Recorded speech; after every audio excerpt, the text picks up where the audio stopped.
कल्पना कीजिए T20 cricket के एक सुपर ओवर की। मैदान पे प्रेशर इतना ज्यादा कि मतलब ऐसा लगे जैसे हवा भी बहुत भारी हो गई है। हाँ, बिल्कुल। किसी भी खिलाड़ी के लिए ये नसों का सबसे बड़ा इम्तिहान होता है। सही बात है।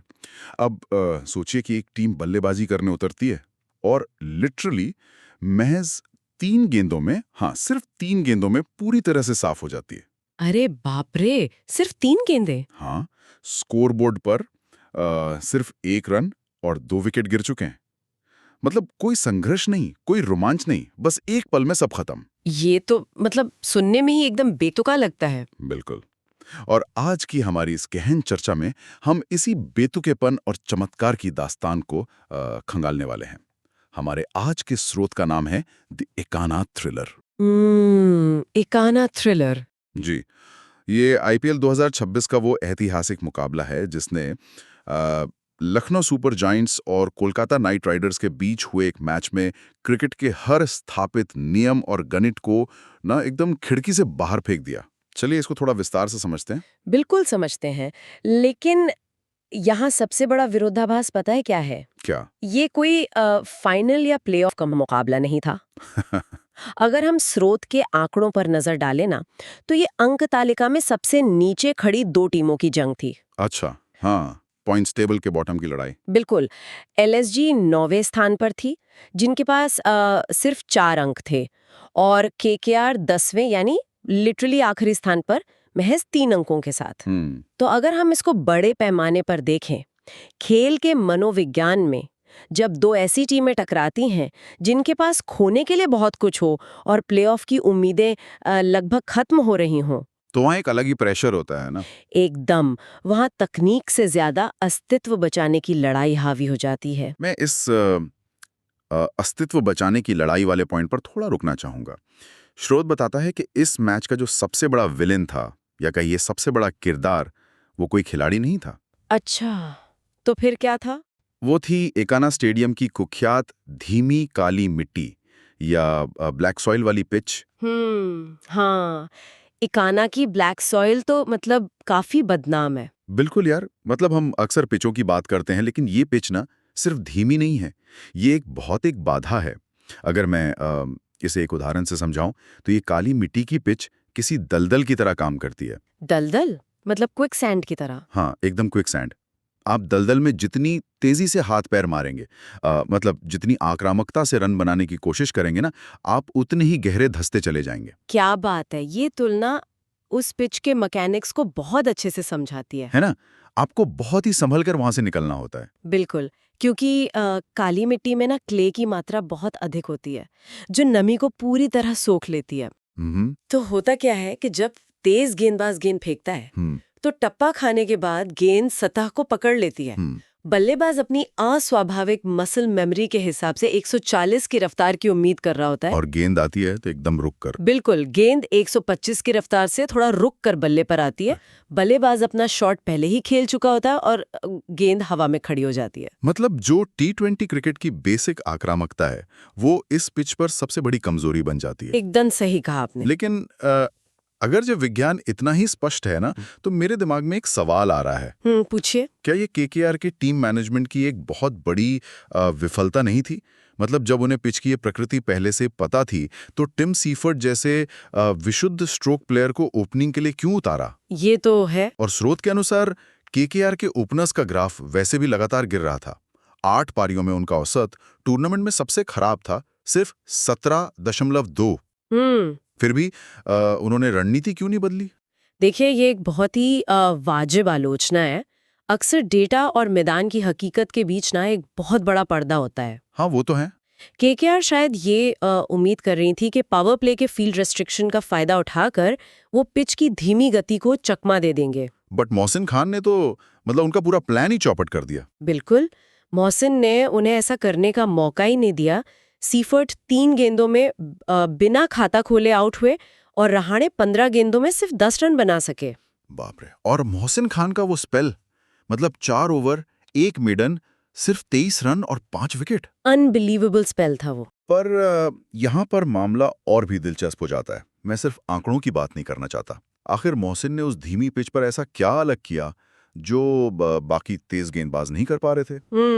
मतलब उन्होंने रहाणे, पावल और कैमरून ग्रीन जैसे दिग्गजों को कैसे फंसा लिया? तो मोहसिन खान की सफलता का राज ना उनकी गति कम करने में नहीं था, बल्कि हार्ड लेंथ पर गेंद को पटकने में था। अच्छा, हार्ड लेंथ से क्या होता है ब्लैक सॉइल पर? जब कोई लंबा तेज गेंदबाज काली मिट्टी पर गेंद को जोर से हिट करता है ना, तो गेंद अपनी गति खोने के साथ साथ एक बहुत ही अनिश्चित उछाल भी लेती है। ओह, मतलब बाउंस प्रिडिक्ट नहीं कर सकते। बिल्कुल। बल्लेबाज ये तय ही नहीं कर पाता कि गेंद फ्रंट फुट पर खेलनी है या बैक फुट पर। और बस इसी असमंजस में केकेआर का शीर्षक्रम ताश के पत्तों की तरह ढह गया। और इसी ढहते हुए क्रम के बीच ना पारी के 5वें ओवर में मैच का सबसे बड़ा और विवादास्पद मोड़ आया। हाँ, वो ऑब्स्ट्रक्टिंग द फील्ड वाला वाकया। एकदम। उस समय स्कोर था 3 विकेट पर 27 रन। केकेआर के युवा बल्लेबाज अंकुरिश रघुवंशी रन लेने के लिए दौड़ रहे थे। मोहम्मद शमी ने फील्डिंग करते हुए गेंद उठाई और लिटरली एक बेहद तेज थ्रो स्टंप्स की तरफ फेंका। अब रघुवंशी ने गेंद को अपनी तरफ आते देख आखिरी पलों में अपनी दिशा बदल ली।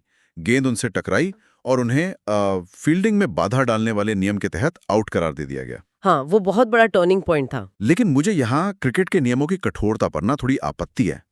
मतलब जब 140 की रफ्तार से एक ठोस लेदर की गेंद किसी इंसान की तरफ आती है तो इंसान डरेगा ही। बिल्कुल, तो उसका नर्वस सिस्टम उसे बचाने के लिए एक रिफ्लेक्स एक्शन लेता है ना।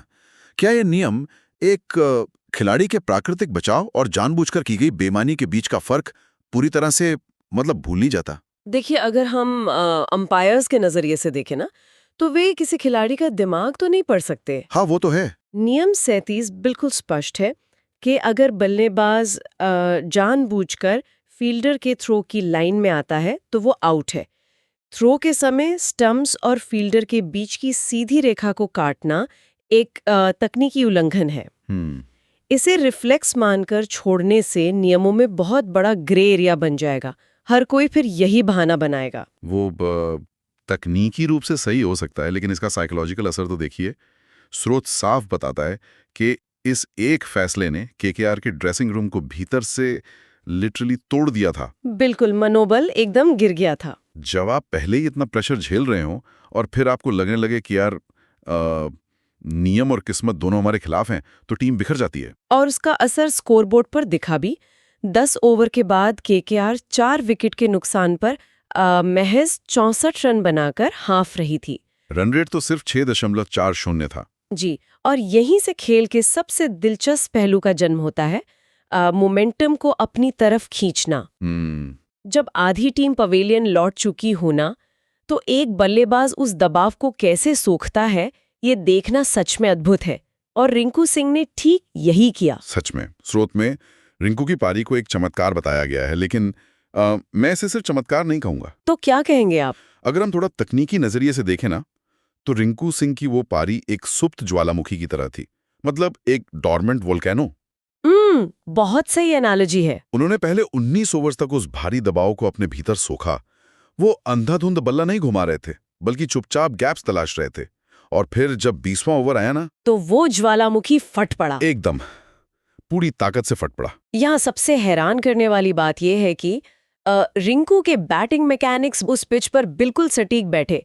आखिरी 10 ओवरों में केकेआर ने 9.10 के रन रेट से इनक्रेडिबल 91 रन जोड़े। क्या बात है। रिंकू ने ना सिर्फ 51 गेंदों में 83 रनों की नाबाद पारी खेली। उन्होंने पिच की धीमी गति से लड़ने के बजाय गेंद की गति का इस्तेमाल किया। 7 चौके और 5 छक्के। और वो पारी का 20वां ओवर दिग्विजय सिंह डाल रहे थे।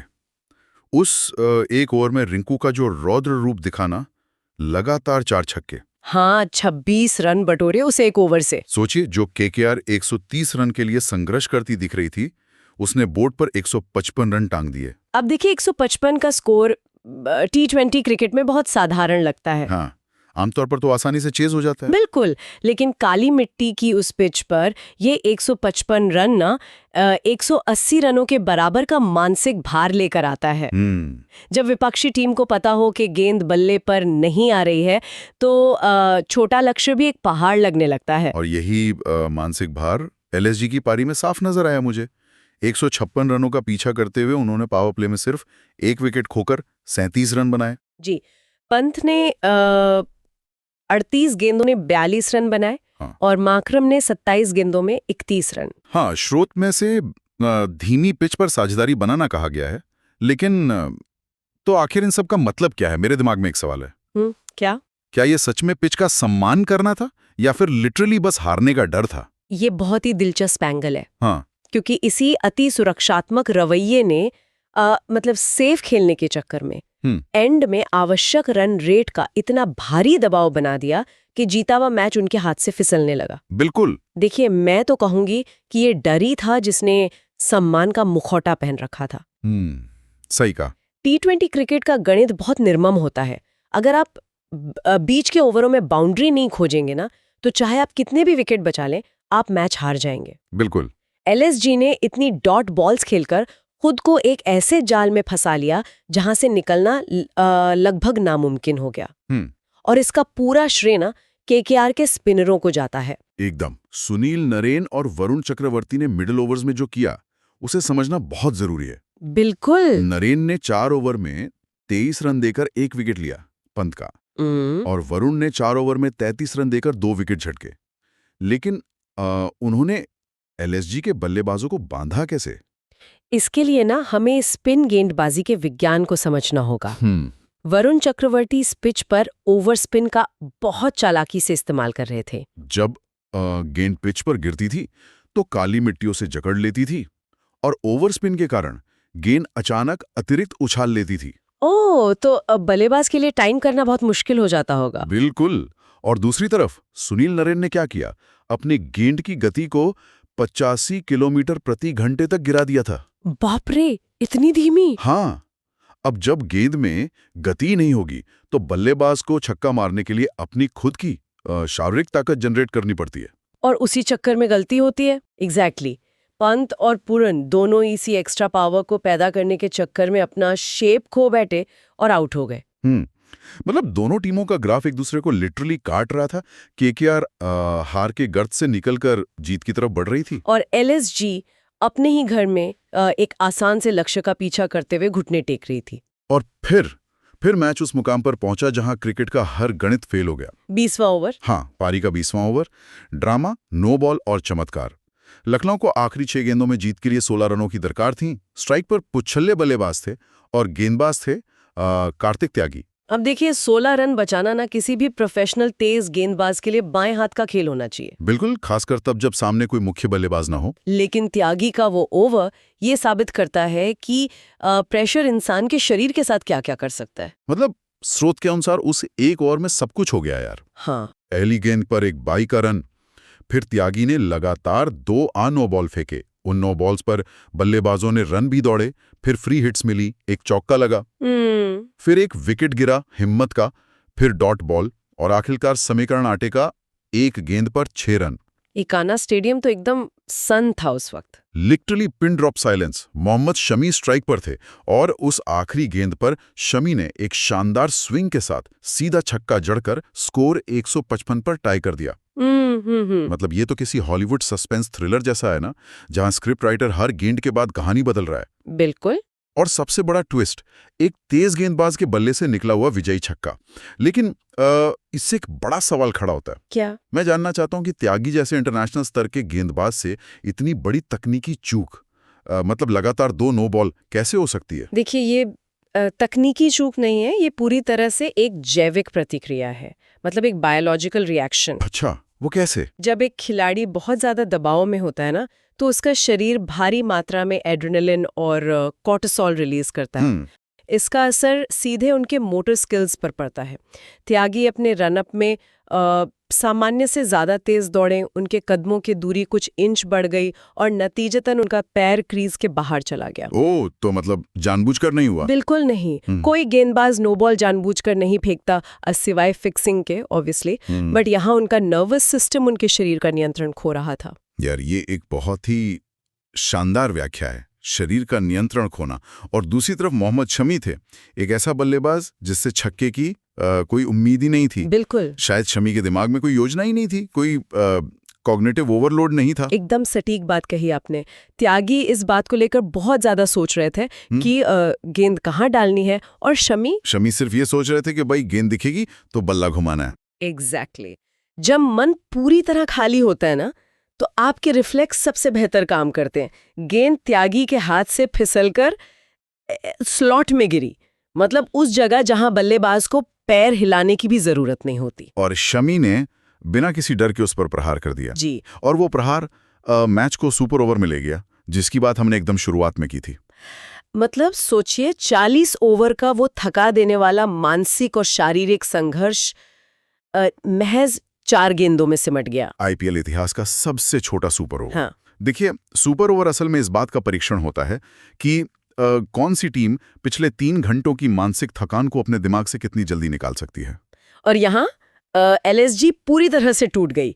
सुनील नरेन गेंदबाजी करने आए। पहली गेंद पर निकोलस पूरन बोल्ड 0।